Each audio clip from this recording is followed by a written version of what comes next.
अयोध्या में 22 जनवरी को हुई प्राण प्रतिष्ठा के बाद से रामलला अपने भव्य मंदिर में विराजमान है और प्राण प्रतिष्ठा के अगले दिन से ही भक्त लगातार बड़ी संख्या में अयोध्या पहुंच रहे हैं, जिसके लिए भक्तों को कोई तकलीफ ना हो, इसकी सुरक्षा के साथ साथ और भी अन्य इंतजाम खास तौर पे किए गए हैं। अब सोचिए कि अयोध्या में जब भक्तों के लिए इतने खास इंतजाम किए गए हैं, तो 5 साल के राजकुमार के लिए क्या क्या नहीं किया जा रहा होगा। तो आज हम आपको बताएंगे कि प्रभु श्री राम के लिए क्या खास इंतजाम अयोध्या में किए गए हैं। दरअसल रामलला यहाँ पर राजा के रूप में नहीं बल्कि एक नन्हे मुन्ने 5 साल के बालक के रूप में विराजमान है। ऐसे में प्रभु श्री राम की पूजा पाठ किसी राजा की तरह नहीं बल्कि एक छोटे बालक की तरह की जा रही है। मंदिर के पुजारी रामलला का खास ख्याल रखते हैं और ये ध्यान रखते हैं कि वो 5 साल के बालक हैं। सुबह से लेकर शाम तक प्रभु की दिनचर्या फिक्स कर दी गई है और उसी तरह से उनकी सेवा, उनकी पूजा की जाती है। फिक्स दिनचर्या के हिसाब से ही उन्हें भोजन भी परोसा जाता है। रामलला की आभा देखने लायक है। जो कोई भी रामलला को देखता है मोहित हो जाता है और ऐसे में कोने कोने से भक्त लगातार आ रहे हैं। देश ही नहीं बल्कि विदेशों से भी प्रभु श्री राम के दर्शन के लिए भक्त अयोध्या पहुंच रहे हैं। रामलला की मनमोहक छवि को एक बार भक्त देख लेते हैं तो अपने हृदय पर काबू नहीं पा पाते।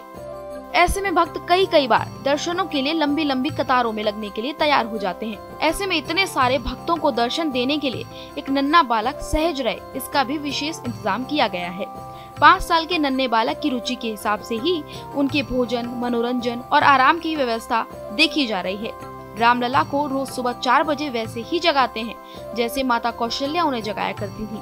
फिर रामलला के जयकारे लगते हैं। उसके बाद उनका बिस्तर ठीक किया जाता है, उन्हें मंजन कराया जाता है। फिर रामलला को मुकुट या फिर पगड़ी पहनाई जाती है। इसके साथ ही इस बात का भी खास ध्यान रखा जाता है कि उनका सिर कभी भी खुला ना रहे। रामलला को उनकी रुचि के हिसाब से फलों का भोग लगाया जाता है, जिसमें ये खास ध्यान रखा जाता है कि रामलला को पसंद क्या है। बताया जाता है कि रामलला को मालपुआ बेहद पसंद है। ऐसे में भोग के समय मालपुआ भी उनको परोसा जाता है। भोग लगने के बाद रामलला का पूजन होता है, मंगला आरती होती है। इस दौरान रामलला को सफेद गाय और बछड़े के दर्शन कराए जाते हैं। फिर स्वर्ण गज का दर्शन कराया जाता है। फिर रामलला दान देते हैं। रामलला को राज्य पद्धति से ही स्नान कराया जाता है और दिन और मौकों के हिसाब से उनके वस्त्र भी डिसाइड किए जाते हैं। उनका श्रृंगार किया जाता है।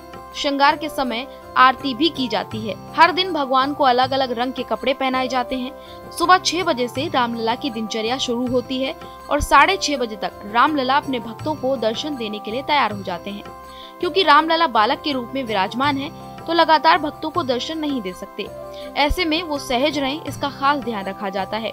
इसीलिए 9:30 बजे कुछ देर के लिए कपाट बंद कर दिए जाते हैं। इसके बाद उन्हें दूध और फल आदि का भोग लगाया जाता है। जिनके घरों में छोटे बच्चे हैं वो ये बात बखूबी समझ पाएंगे कि एक छोटे बच्चे को थोड़ी देर में आराम और भोजन की आवश्यकता होती है, तो पुजारी भी इसी हिसाब से भगवान श्री राम का आराम और उनके भोजन का खास ध्यान रखते हैं। इसके साथ ही उनके कपड़े भी समय समय पर ठीक किए जाते हैं। आगे आपको बता दें कि भगवान श्री राम को 11:30 बजे राजभोग दिया जाता है।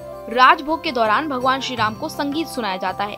12 बजे राजभोग आरती होती है। आधे घंटे दर्शन देने के बाद रामलला फिर से विश्राम करते हैं। 2:30 बजे तक ये विश्राम जारी रहता है, यानी 12:30 से 2:30 बजे तक बालक राम किसी को दर्शन नहीं देते हैं। 2:30 बजे फिर से प्रभु श्री राम को जगाया जाता है, उन्हें भोग लगाया जाता है और भक्तों के लिए एक बार फिर से उनके दरवाजे खोल दिए जाते हैं, यानी बालक राम फिर से अपने भक्तों को दर्शन देने के लिए तैयार हो जाते हैं। इसके बाद शाम 6:30 बजे मौसम के हिसाब से ही भगवान श्री राम के बिस्तर लगाए जाते हैं। रामलला के पास पीने का पानी रखा जाता है और शयन कराकर सभी लोग बाहर चले जाते हैं। इसके बाद द्वारपालों से ये कहा जाता है कि अगर प्रभु को रात में किसी भी चीज की जरूरत हो तो उसका ख्याल रखा जाए। आपको प्रभु श्री राम की दिनचर्या कैसी लगी हमें कमेंट बॉक्स में जरूर बताएं। Bureau report, Bharat express, UP.